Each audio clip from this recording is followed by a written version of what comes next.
ይሰራ ቤቱ ይሰራ ቤቱ ዘምሩ ባለ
በቁጥር አንዲት ነሽ ድንግል እናትሽ ነብር አቀይረ ኢትዮጵያዊ ነጎ ሊለውጣችን ሰላም ለኢትዮጵያ ሰላም ለሀገራችን ሰላም ለኢትዮጵያ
ይልሻል ቀድሞ ያከበረሽ መቼ ይተውሻል።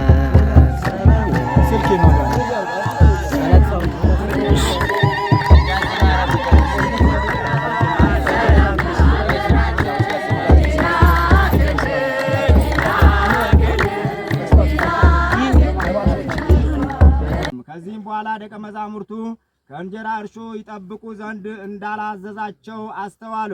ከፈሪሳውያን ከሰዱቃውያንም ትምህርት እንጂ።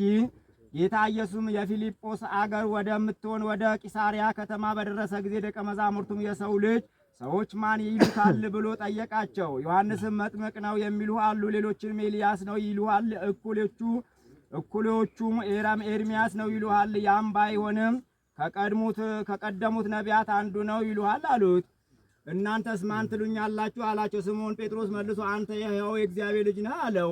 ጌታ ኢየሱስ መልሶ እንዲህ አለው፣ የዮና ልጅ ስምዖን አንተ ብፁዕ ነህ፣ በሰማይ ያለው አባቴ ነው እንጂ ሥጋዊ ዳዊትም ደማዊም አልገለጠልህም። ደማዊ አልገለጠልህም። እናንተ አለት እንደሆንክ እኔንም እነግርሃለሁ። በዚያች አለት ላይ ቤተ ክርስቲያን እሠራታለሁ፣ የሲኦልን በሮች አይበረቱባትም። የመንግሥተ ሰማያትን መክፈቻዎች እሰጥሃለሁ። በምድር ያሰርከው በሰማይ የታሰረ ይሆናል፣ በምድር የፈታውን በሰማይ የተፈታ ይሆናል። ሰማይና ምድር ያልፋል፣ ቃሌ ግን አያልፍም አለ ጌታ ለደቀ መዛሙርቱ።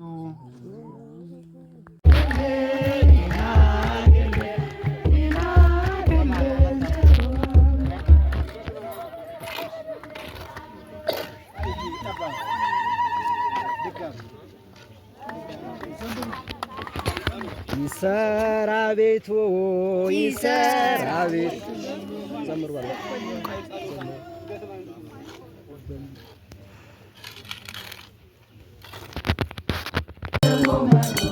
ለስሙ መሞት ዲያብሎስ ምን ባያስደስት ይህ ነው ክርስትና ይህ ነው ሕይወት ይህ ነው ክርስትና ይህ ነው ሕይወት ቤተ ክርስቲያን አንተውን ቀጥሮ የሰጠንን አምላክ በደሙ መስርቶ የሰጠን